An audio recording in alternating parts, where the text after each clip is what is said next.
de par le monde, nourrir les gens qui ont faim, dans les rues, dans les villes, allons en son nom. Bonjour et bienvenue à votre émission de l'Église diocésaine au service du diocèse de Sault-Sainte-Marie. Le 24 juin dernier, dans l'église Sainte-Anne-des-Pins, ici à Sudbury, le diocèse de Sault-Sainte-Marie a rendu hommage à l'occasion du départ définitif de Sudbury des 3 dernières sœurs de la Charité d'Ottawa. On a voulu souligner la précieuse et importante contribution que leur congrégation a accomplie chez nous durant 127 ans. Eh bien oui, vous avez bien compris, 127 ans. 2 de nos émissions ont été consacrées justement à cet événement du 24 juin passé. C'est dans ce contexte, aujourd'hui, que nous avons décidé de consacrer une émission sur Élisabeth Bruyère, Mère Élisabeth Bruyère, la fondatrice des Sœurs de la Charité d'Ottawa. Avant de commencer, j'aimerais signaler que Mère Bruyère a été déclarée vénérable par le pape François le 14 avril 2018. C'est donc un premier pas avant la canonisation et sachez qu'elle deviendrait la première sainte franco-ontarienne. Pour nous aider à connaître Mère Élisabeth Bruyère, Dominique Chivot a généreusement préparé cette émission et elle est accompagnée par des diapos. Alors, merci et bienvenue, Dominique. Ça me fait plaisir. Dominique, dirais-tu que Mère Élisabeth Bruyère a joué un rôle important dans notre histoire canadienne? Évidemment. C'est évident. Je pense que Mère Bruyère fait partie des grandes figures religieuses de notre histoire. Ces hommes, ces femmes là, qui ont bâti vraiment le Canada. Et on peut dire que Mère Bruyère a été, avec sa congrégation, une pionnière dans la mesure où elle a mis en place une œuvre durable dans les domaines de la santé, l'éducation et de ce qu'on appellerait aujourd'hui les services sociaux. D'accord. Alors, Mère Bruyère a aussi laissé un héritage spirituel. Oui, c'est une religieuse et on pourrait dire qu'il y a chez les Sœurs de la Charité un engagement, durant toute leur œuvre, un engagement apostolique évident, un désir d'évangélisation. Ce dont il faut se rappeler, peut-être avant de parler de son testament spirituel, c'est de se rappeler un peu la période durant laquelle elle a vécu, une période où finalement la religion englobait pratiquement toute la vie des gens, alors qu'aujourd'hui, on le sait, on vit dans une société sécularisée qui a d'une certaine façon refoulé la religion dans la sphère privée. Ceci dit, je pense que Mère Bruyère est intéressante, nous parle encore. Moi, je dirais qu'elle nous dit d'abord qu'il faut laisser une place importante à la spiritualité dans notre vie. C'est une chrétienne engagée et elle nous rappelle qu'il faut faire les justes liens entre la foi et notre engagement social, la présence auprès du prochain. Et bien sûr, on ne peut ne pas parler de la charité. La charité pas comprise uniquement comme faire l'aumône, faire un chèque pour une organisation, ce qui est très très important, mais elle a une formule pour parler de la charité qui est intéressante, qui est profonde. La charité, c'est la relation privilégiée qu'on a avec Dieu, bon amour à travers les autres. Ça va loin, ça. Ça va loin, absolument. Donc, tu viens de répondre à ma prochaine question, mais tu peux peut-être approfondir comment conçoit-elle justement ce concept de charité? Ben, là aussi, je pense qu'il faut remettre ce mot charité dans le contexte de l'époque. C'est le 19e siècle, on va parler, elle est née en 1818. La charité, c'est l'Église seule qui s'occupe du social. Donc la charité, c'est distribuer, c'est les œuvres de bienfaisance à une époque où l'État s'occupe pratiquement de rien dans ce domaine-là. Donc pour elle, c'est vraiment une pratique sociale? C'est une pratique sociale, oui, pas uniquement, on va le voir, mais c'est une pratique sociale, c'est les œuvres de bienfaisance. Et en fait, quand les sœurs arrivent à Bytown en 1945, elles ont comme mission de mettre en place ce qui n'existe pas, un petit hôpital, une école, etc. Mais ce qui est intéressant, et on va le répéter, c'est qu'au fur et à mesure des années, elle va développer ce qu'on appelle aujourd'hui la charité transformatrice, c'est-à-dire pas uniquement des œuvres de bienfaisance, mais aussi des fondements de service, des savoir-faire, des pratiques qui vont rester, et puis elle va donner ça un peu plus tard à l'État. Voilà. Est-ce qu'on peut résumer ça dans la question de justice sociale?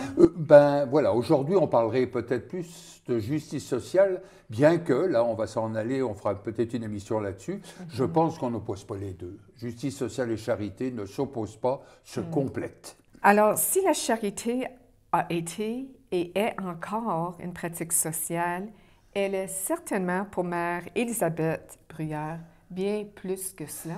Bien sûr, c'est une religieuse, c'est le charisme de la congrégation, mais ce n'est pas une théologienne, et puis peut-être tant mieux d'une certaine façon, parce qu'elle parle de la charité en termes bien simples. Être charitable, c'est finalement suivre le Christ tel qu'il a été durant toute sa vie, c'est-à-dire le regard aimant, bon qu'il a donné à ceux qui vivaient avec lui. Voilà. Attention, d'accord. Alors, porter justement attention à notre prochain, on l'a bien compris. C'est d'abord porter attention aux gens marginalisés, les gens délaissés dans la société. J'aimerais que l'on prenne quand même quelques instants pour parler de la vie de Sœur Bruyère. Oui, bien sûr. Alors, elle est née en 1818, entre parenthèses, je le dis vite, avec d'autres grands personnages. Karl Marx, par exemple, Alexandre II, qui est le tsar de Russie, Émilie Brontë est née en 1818, juste en passant là. Mais elle est née à l'Assomption, dans la campagne, une petite campagne, pas loin de Montréal, dans une famille assez aisée. Et on pourrait dire, tout semblait bien aller jusqu'à un moment où son père est mort. Elle n'avait que 6 ans, donc ça transforme la vie familiale. Elle a 2 jeunes frères, sa mère se met à travailler. Et peut-être, on va parler bien sûr de son rentrée en religion, etc. Mais je voudrais parler juste en passant de son grand-père. Ça m'a vraiment intéressé. Ça m'a replongé dans l'histoire de la Nouvelle-France. Son grand-père est né en France, dans le sud de la France, en 1734. Il va rejoindre Montcalm au Canada en 1752, dans le cadre de la guerre de 7 ans, qui verra malheureusement la conquête de la Nouvelle-France. Ce fameux grand-père reste au Canada, comme beaucoup de ces soldats-là à l'époque. Il va se marier 4 fois, aura 22 enfants. Et ça veut dire que, Mère Bruyère a une famille nombreuse et si on regarde son arbre généalogique, il est compliqué. Voilà. D'accord. Donc, Sœur Bruyère perd ainsi son père, très jeune, comme vous avez dit, à 6 ans. Et malgré tout, sa mère veut lui donner de l'éducation. Oui, c'est vrai. Oui. Et pour ce faire, elle va d'abord la confier aux sœurs de la congrégation Notre-Dame. Oui. À Montréal, puis à 12 ans, à un oncle maternel qui est aussi prêtre. Oui. Et l'abbé Caron. Oui. Et c'est un homme instruit, semblerait. Elle est aussi prise en charge par la sœur et la cousine de ce prêtre. Et quand on sait ce que va devenir la jeune Élisabeth, on peut ainsi dire qu'ils ont fait du bon travail avec elle. Quel genre d'études fit-elle? On va dire une éducation sommaire, si on compare à nos curriculums, par exemple, mais au-dessus de la moyenne, au-dessus de l'attente même qu'on pouvait avoir à cette époque. En fait, quand on regarde sa correspondante, c'est, paraît-il, une des religieuses fondatrices qui a écrit le plus, qui a laissé la plus grande correspondance, et elle a une belle plume. Elle a aussi une culture générale, elle aimait lire, culture générale assez intéressante. Mais ce qu'il faut rajouter quand même, c'est qu'elle a été éduquée par sa famille adoptive dans ce dont on parle moins aujourd'hui, l'école de la vie. C'est-à-dire qu'elle a eu très tôt la possibilité de comprendre les défis un peu de son époque et surtout d'être à l'écoute un peu de son temps. Puis ça va lui servir beaucoup dans, on pourrait dire, les premières années et on pourrait dire l'œuvre de ces religieuses, hein, qui va faire leur force. Hein. Donc, à 16 ans, elle ne reçoit pas un diplôme de fin d'études. C'était pour sourire, ça, vraiment, oui, parce qu'il n'y a pas de diplôme à cette époque-là. Non, justement. Mais on l'a quand même remarqué assez vite pour ses habiletés intellectuelles et pédagogiques. Donc, on lui a confié une classe d'élèves. Oui, c'est ça, on lui confie une classe d'élèves, oui. Oui, et le 4 juin 1839, à l'âge de 23 ans, elle sollicite son entrée chez les filles de Mère Duville. Mère Duville, oui. Et elle fait ses vœux permanents en 1841, à l'âge de 25 ans. Oui. Et on lui confie justement un groupe d'orphelins, des jeunes pour lesquels, ayant été elle-même orpheline, elle aura toute sa vie beaucoup d'empathie. Beaucoup d'empathie. Mais ce qu'il faut rajouter pour aller un peu plus loin, c'est que des fois la vie nous surprend. On va lui confier, alors qu'elle n'a même pas 27 ans, la mission de former une nouvelle communauté à Bytown, où les Oblats viennent de s'installer. Le père Tellement demande aux religieuses de venir créer une communauté et il n'y a pas de diocèse encore, c'est l'évêque de Kingston, le monseigneur Phelan, qui va dire aux sœurs, s'il vous plaît, on vous attend, il y a tout à faire là. Donc, en 1845, à quoi ressemble Bytown? Oh mon Dieu! C'est une ville de chantier, c'est une terre, entre parenthèses, algonquine, qui a été récupérée par ce qui était à l'époque le gouvernement canadien. Et c'est une ville où il y a eu des grands chantiers, le fameux canal Rideau avec le colonel Bytown, qui se termine en 1832. Beaucoup de construction, parce que ça va devenir en 1857 la capitale du Haut et du Bas Canada, pour, on anticipe un peu, 1867, la vraie capitale, la capitale du Canada, donc une ville de chantier. Mais en même temps, c'est une ville qui a une très mauvaise réputation. On la considère comme l'épouvantail de l'Outaouais, la Babylone de je ne sais pas quoi, là. Babylone rappelant la tour de Babylone. Beaucoup de violence. Et la violence, elle s'explique par la misère de ces gens-là. On se bat pour le travail, mais surtout entre deux groupes, les Canadiens français et les Irlandais. Ça va durer même en Ontario. Règlement 17 est relié un peu à cette rivalité. Bon, bref, on ne parle pas de ça aujourd'hui. Il y a les fameux Shiners, je pense que ceux qui sont bons en histoire, un peu avant l'arrivée des Sœurs, mais c'était, on va dire, des indépendantistes irlandais qui voulaient donner de la misère aux Britanniques qui étaient là. Bon. Et puis, bien sûr, ceux-là, on va les garder aussi longtemps dans notre histoire, comme francophones, des fameux orangistes, on pourrait dire des protestants fanatiques qui mangent du catholique plus qu'ils le peuvent même. Tu vois, excusez la façon de dire ça, mais c'est à peu près ça. D'accord, oui. Donc, quel défi pour nos religieuses? Ben, les défis sont énormes. On peut imaginer, ils ne sont pas seuls, mais 4 religieuses qui arrivent, très jeunes la plupart, en tout cas sœur Mère Bruyère à peine 27 ans. Il fallait avoir le cœur bien accroché. Alors les défis, c'est bien sûr combattre la misère, matériel, intellectuel, moral.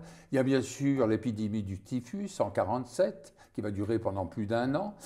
Puis je dirais d'une façon générale, pour ne pas prolonger trop, c'est le manque de ressources matérielles, le manque de ressources humaines. Bon.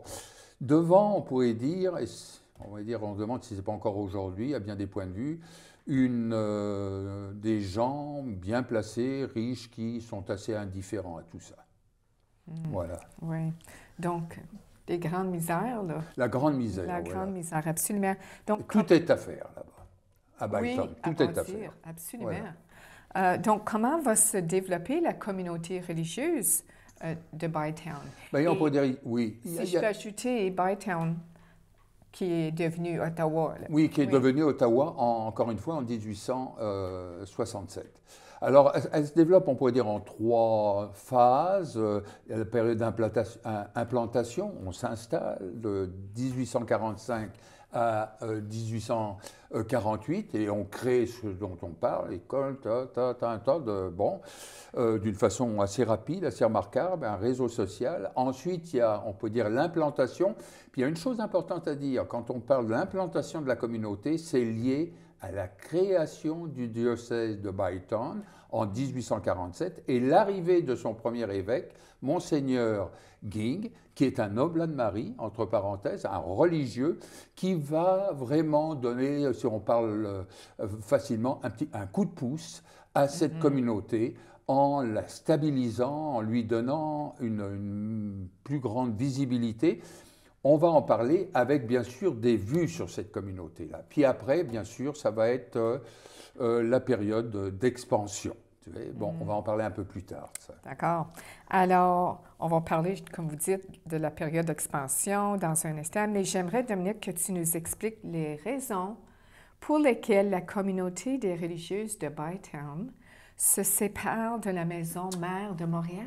Voilà, c'est compliqué parce que, encore une fois, quand on parle de la séparation de Bytown, elle n'est pas la seule. À cette époque-là, on pourrait dire qu'il y a 4 communautés. Il y a la maison mère, il y a Saint-Hyacinthe au Québec, ils vont se séparer très rapidement. Il y a la communauté Rivière-Rouge au Manitoba, qui n'existe pas encore, 1870, mais qui va rester attachée à la maison mère de Montréal. Entre parenthèses, Louis Riel, on ne peut pas rentrer dans ces détails-là, s'est impliqué dans cette histoire-là. Et il y a Bytown. Alors ça, c'est une séparation qui va prendre plus de temps. Quand on lit la correspondance des 2 religieuses, Montréal et on regarde bien, il y a des difficultés, Mère Bruyère veut absolument que la mère supérieure de Montréal vienne aider, etc. On ne parle pas de séparation, mais malgré tout, la séparation va se faire. Alors bien sûr, la question que tu vas me poser, Mijou, c'est pourquoi? C'est très compliqué, on n'a pas le temps d'expliquer, mais je dirais simplement que Mère Bruyère est la supérieure, tout le monde a compris ça, de cette communauté. Et l'évêque est là. Et l'évêque soutient cette communauté, lui donne même une stabilité, on vient de le dire, mais en même temps, il a une visée sur cette communauté-là. C'est-à-dire qu'il ne parle pas de séparation. Il voudrait même que cette communauté reste unie à Montréal, mais à des conditions. Alors, conditions, il y en a beaucoup, on n'a pas le temps de les dire, mais il y en a une. Il faudrait que le charisme des sœurs, à ce charisme-là, il faut ajouter le volet éducatif. On n'en parlait pas en 1737 avec Sœur Diouville, mais là, ça devient important. Et l'autre, c'est de changer certains éléments de la règle ou de la constitution de la communauté initiale. Puis ça passe pas. Ce qui fait qu'une séparation, sans nécessairement grand tambour et trompette, c'est un état de fait. On arrive vers, je ne vais pas me tromper, 1854-55, la séparation est faite. Et d'ailleurs, c'est à cette époque-là que la communauté de Bytown, la nouvelle congrégation, va recevoir le statut canonique, il fallait qu'elle soit reconnue par l'Église, puis il va y avoir une reconnaissance civile. Voilà. OK. Alors, pour revenir à Sœur Bruyère, Mère Bruyère, comment vit-elle cette séparation? On va dire avec résignation, peine. On va lui reprocher longtemps que c'est de sa faute, et ça va même, d'après ce que j'ai compris là, dans sa biographie, la rendre presque malade, savoir que quand tu es supérieur et puis que le bateau coule, là, on dit c'est ta faute. Non, je pense que c'est passé au-dessus de ces religieuses-là. Et beaucoup d'inquiétude aussi, beaucoup d'inquiétude. Justement, alors, peine et résignation, mais aide-nous à comprendre pourquoi. L'inquiétude, oui, pourquoi l'inquiétude? Oui. L'inquiétude, je pense que c'est, à mon avis, assez facile à comprendre. C'est une toute jeune communauté. Se séparant de Montréal, ça voulait dire perdre des ressources humaines, parce que les gens pouvaient s'échanger. vient nous donner un coup de main, on perd des ressources matérielles, d'accord, et on s'inquiète sur l'avenir de la communauté. Alors elle va chercher des affiliations religieuses avec les Oblats. C'est déjà acquis avec les Oblats. Sur le plan spirituel, il y a une profonde harmonie. Ça ira pas plus loin. Elle va même en France, en 1861-62, pour chercher une affiliation religieuse, une communauté de religieuses, pour faire une congrégation un peu plus, on va dire, musclée. Les fameuses sœurs de la Sainte Famille à Bordeaux. C'est compliqué, il y a des raisons pour lesquelles ça ne marche pas, puis tant mieux d'une certaine façon. Sœur Mère Bruyère pensait beaucoup à la Sainte Providence. La congrégation va prendre des ailes comme elle l'espérait, je pense pas, même elle-même, elle va se développer d'une façon remarquable. Donc elle n'avait pas besoin d'aller chercher une autre communauté en France, finalement. D'accord. Alors, en effet, Mère Bruyère décède en 1876, mais déjà avant sa disparition, la congrégation, comme vous venez de dire, a pris une grande expansion. Oui, beaucoup d'expansion. Oui. En 1876, il y a 15 communautés, dont 5 aux États-Unis, dans le Maine, là où il y a beaucoup de Canadiens français, bien sûr, à peu près 200 religieuses, 198, je crois. Et ça va ne faire que de croître. En 1965, il y a, je ne pense pas me tromper, mais rappelle-moi si je me trompe, 142 communautés et il y a presque 2000 religieuses. 1876, si je me trompe bien. Donc, et à partir de 1900, là, les effectifs, et on sait pourquoi. On tombe dans une autre période. Là. Oui. Alors, à quel moment est-ce que les religieuses s'installent ici à Sudbury? On en a parlé beaucoup dans les émissions précédentes. 1896, 127 ans de présence. Puis on ne va pas rappeler vraiment toute l'œuvre, mais l'œuvre est considérable à Sudbury, l'hôpital Saint-Joseph, qui vont garder jusqu'en 1975, au fait, les écoles primaires, le collège Notre-Dame, etc., etc. Hein? Oui. Et puis la congrégation des Sœurs de la Charité sont appelées... Oui, il y a un appel au large, oui, justement. outre-mer. Oui. À partir de 1931, c'est leur présence en Afrique. À partir des années 1960, en Asie, au Japon en particulier, en Amérique latine, au Brésil, ils sont présentes à Haïti. Sans doute que j'oublie d'autres places, mais la communauté vraiment prend de l'envergure, là, on va dire. Oui. Sans aucun doute, Mère Bruyère doit être fière et contente de l'expansion puis de cette œuvre considérable. Oui. Quelle force a permis à cette congrégation de réaliser une œuvre aussi considérable?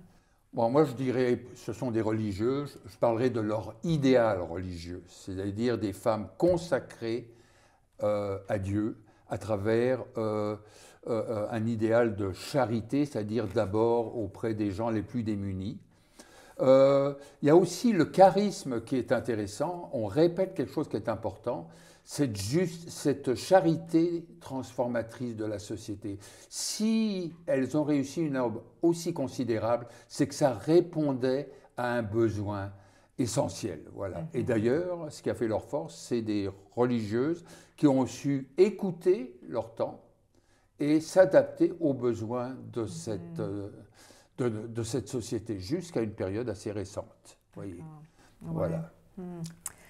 Et un grand merci, Dominique, pour nous avoir fait revivre quelques aspects de la vie de Mère Bruyère, l'histoire de la congrégation des Sœurs de la Charité et de son œuvre. C'est bien évident que dans le cadre de cette émission, il y a bien des choses que nous n'avons pas pu aborder. Pour enrichir cette émission, que nous conseillerais-tu de lire? Au plus vite, je dirais, rendez-vous sur le site des Sœurs de la Charité d'Ottawa. On peut lire des belles pages d'histoire, mais en même temps, on peut suivre un peu ce qu'elles font aujourd'hui. Voilà. Puis bien sûr, si vous avez plus de temps, il y a la fameuse biographie d'Émilien Lamirante, très facile à lire, vous l'avez en diapositive. Les lettres, bien sûr, de correspondance de Mère Bruyère avec Jeanne d'Arc Lortie. Bon. Puis j'ai rajouté 2 ouvrages qui sont des ouvrages généraux qui rappellent quelque chose qui est important, qu'il faut transmettre quand même cet héritage à notre jeune génération. On a souvent tendance à penser que tout ce qui existe aujourd'hui dans le domaine éducatif, sanitaire, social, c'est nous qui l'avons magiquement. Ce sont ces femmes-là, ces hommes-là aussi, qui ont consacré leur vie à rendre la société telle que nous l'avons aujourd'hui. Oui. Voilà. Et sur ces paroles, je pense au message de sœur Rachel Wattier lors du souper, lorsqu'on a donné hommage aux sœurs, qui nous disait que c'était à nous de prendre le flambeau et de continuer leur œuvre. Voilà. Oui, oui. Voilà. Il y a un titre d'ailleurs de livre, je pense, c'est « Une flamme à transmettre ». D'accord. On est en plein dans ce sujet-là. Donc, l'histoire de Mère Élisabeth Bruyère, c'est fort, fort intéressant. Puis l'impact qu'elle nous a laissé et que la congrégation nous a laissé. Donc, merci encore, Dominique. Et un grand merci aux sœurs de la Charité pour leur service et pour leur contribution précieuse et importante à notre Église et à nos communautés. Et à vous qui nous écoutez, merci d'avoir été des nôtres et à une prochaine.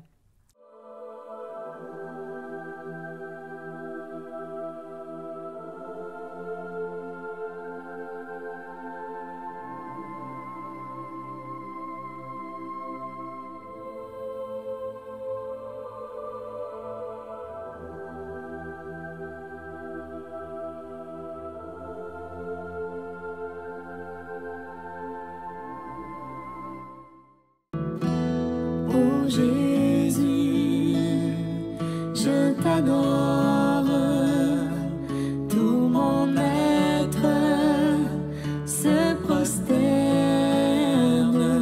Oh Jésus, je t'adore, toi qui m'aimes tel que je suis, je t'accueille.